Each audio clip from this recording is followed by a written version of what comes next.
adult international students. This is Matt Mankin, and today I wanted to put out a video about American culture. And today we have a particular interesting subject, and I think a lot of adults are going to maybe find it a little humorous and kind of an eye-opener at the same time. Everybody knows what slang is, and American slang is very distinct. There are two kinds of American slang.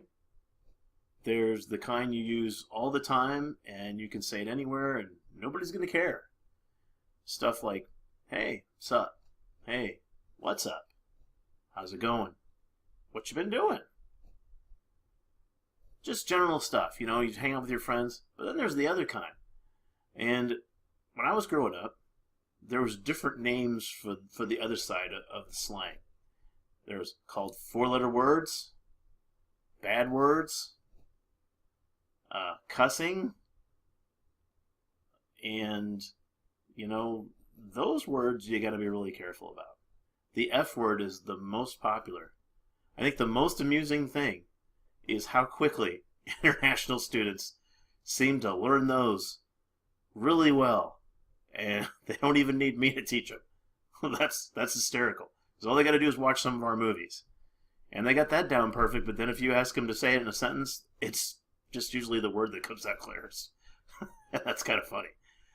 But on a more serious note, as funny as that is, okay, you got to be conscious about a couple of things. When is it appropriate to do that, to use that? And, some people are going to go, anytime. No, that's not true. You have to be aware that there's a generational gap between you and, people that are older than you that might get offended by that. And the reason I say that might be important for you is because what kind of English language learner do you want others to get the impression of you? What do you want them to see about you?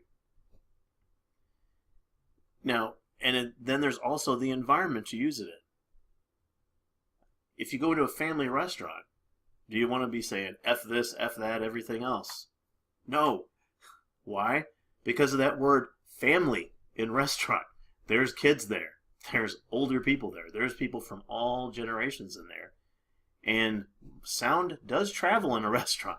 I don't care how noisy it is. People will pull the F word out of the air because they heard it and they know they're here to have a nice time, not listen to that.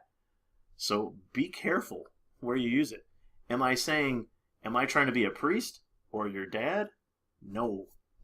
I understand that times have changed. Believe me, I used to be a sailor, and sailors know how to say bad words. I'm really good at it, but I choose to use it intelligently because I know what is socially acceptable, and I am also aware of the environment around me before I even think about using one. And that's what your mind needs to be like when you decide that you want to make this part of your social vocabulary. So, family restaurant's a no-no. A bar, oh, come on. Everybody knows when you go to a bar, people are going to cuss. Even in your own native language, whether you're in Thailand, whether you're in China or wherever, people cuss. I know because I used to live in Korea, and I would play some of the computer games that everybody was playing, StarCraft, and all I heard out of one of them was "Ai Shiba," and I was like, "Oh, that's a cuss word." I can tell because he's saying it really seriously and he's disgusted. It was kind of easy to tell. I didn't even need to know what it meant, and I knew it was a cuss word. So, I guess computer places in Asia are an acceptable place to cuss. Nobody bats an eye. So think about that. Environment and generation gap. You're not going to go and say, hey, Grandma, F you. That's not going to go well. Grandma still is pretty quick, I'm sure. She's probably going to slap you 6 ways from Sunday. And when I say 6 ways from Sunday, that's an expression that means she's going to slap you so hard, you're going to go back a week. That's what that means. So, what would be some advice that I could give you besides the obvious advice that I just gave you? when you see American film, okay, don't start getting in your mind that American film, even though it looks like present day stuff, don't think that that's how everybody talks. Because it's Hollywood. Hollywood is very good at making a story very glamorous or whatever it is. That's not how our culture works. It depends, like I said, on the situation, on your environment, and who are you around when you're thinking about saying it. You know, some instances. If you drop something on your foot, a cuss word's going to come out majority of the time, unless you're so religious that you've blocked it out. Most people would find that an acceptable thing.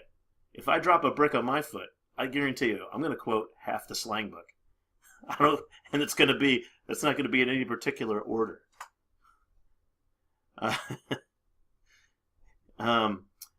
Another time where it's acceptable to be that, to do that, is if you're in a life-threatening situation. You're about to hit car's about to hit you. You're being chased by a ferocious tiger.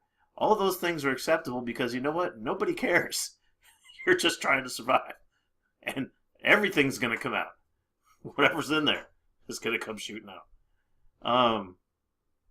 You know, just hanging out with your friends in general. If you're hanging out with a group of friends and you're not sure whether or not it's acceptable, try talking just regular talk until you heard enough of what they have to say.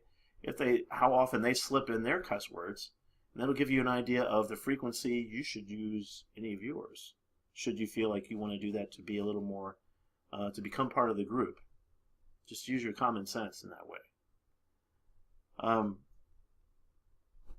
What used to happen when I grew up, which is very funny, I'm not trying to, when I'm 49 years old. When I grew up, I got threatened to have my mouth washed out with soap, even if I said damn.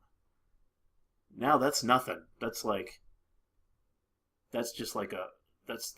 to anybody now. But it used to be very serious. And I washed my mouth out with soap. My dad would smack me on the bottom. Mom would freak out.